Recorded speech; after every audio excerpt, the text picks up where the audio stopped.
Leitura da palavra, 24 de setembro de 2020. Epístola de Paulo Apóstolo aos Gálatas, capítulos 1 e 2. Eu leio a palavra em nome do Pai, do Filho e do Espírito Santo. Capítulo 1. Introdução.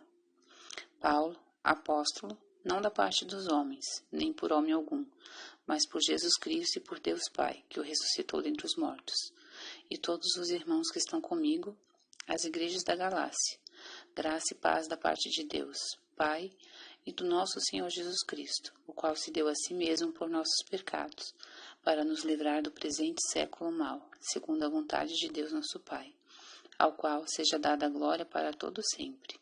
Amém. O Evangelho é único.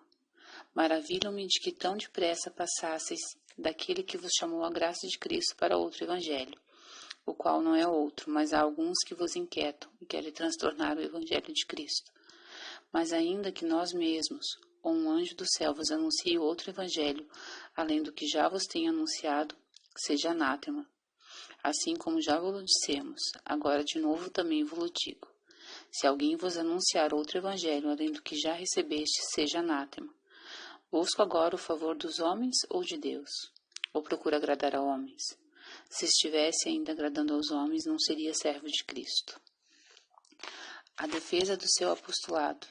Mas faço-vos saber, irmãos, que o Evangelho que por mim foi anunciado não é segundo os homens, porque não o recebi nem aprendi de homem algum, mas pela revelação de Jesus Cristo, porque já ouvistes qual foi antigamente a minha conduta no judaísmo, como sobremaneira perseguia a igreja de Deus e a assolava.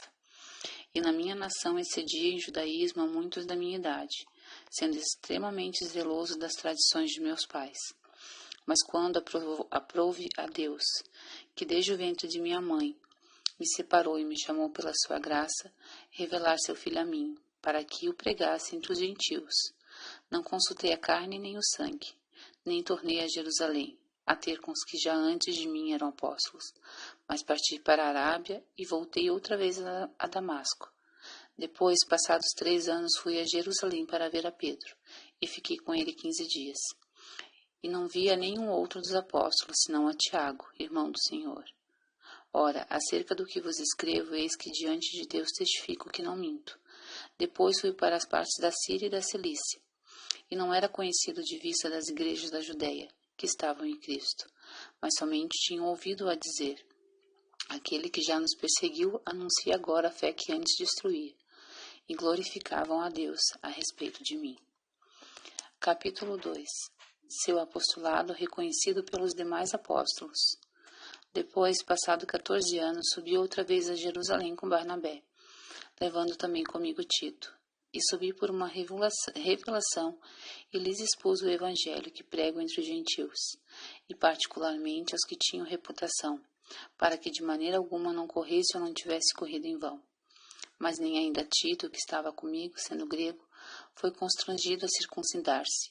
E isto por causa dos falsos irmãos que se intrometeram e secretamente entraram a espiar a nossa liberdade, que temos em Cristo Jesus, para nos pôr em servidão, aos quais nem ainda por uma hora cedemos com sujeição, para que a verdade do Evangelho permanecesse entre vós. E quanto àqueles que pareciam ser alguma coisa, quais tenham sido no outro tempo, não se me dá, Deus não aceita a aparência do homem. Esses, digo, que pareciam ser alguma coisa, nada me comunicaram, antes pelo contrário, quando viram que o evangelho da incircuncisão me estava confiado, como a Pedro o da circuncisão, porque aquele que operou eficazmente em Pedro para o apostolado da circuncisão, esse operou também em mim, com eficácia para com os gentios. E conhecendo Tiago, Cefas e João, que eram considerados como as colunas, a graça que me havia sido dada, deram-nos as destras em comunhão comigo e com Barnabé, para que nós fôssemos aos gentios e eles à circuncisão, recomendando-nos somente que nos lembrássemos dos pobres, o que também procurei fazer com diligência. O comportamento repreensível de Pedro. E chegando Pedro a Antioquia, lhe resisti na cara, porque era repreensível.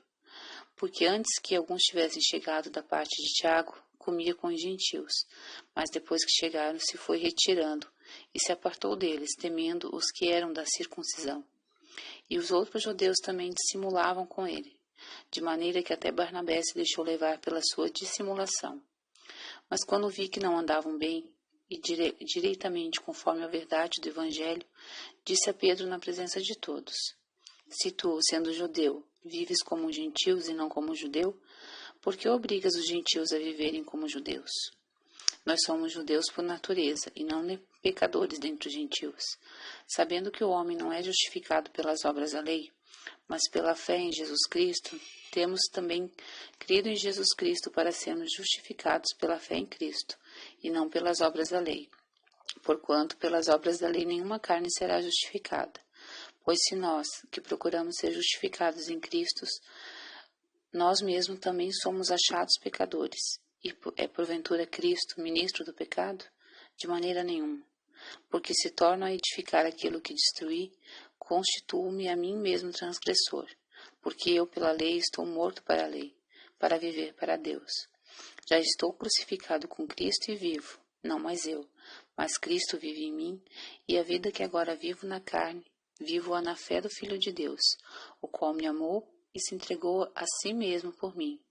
Não anula a graça de Deus, porque se a justiça provém da lei, segue-se que Cristo morreu debalde. Amém? Obrigada, Senhor meu Deus, por esta palavra no dia de hoje.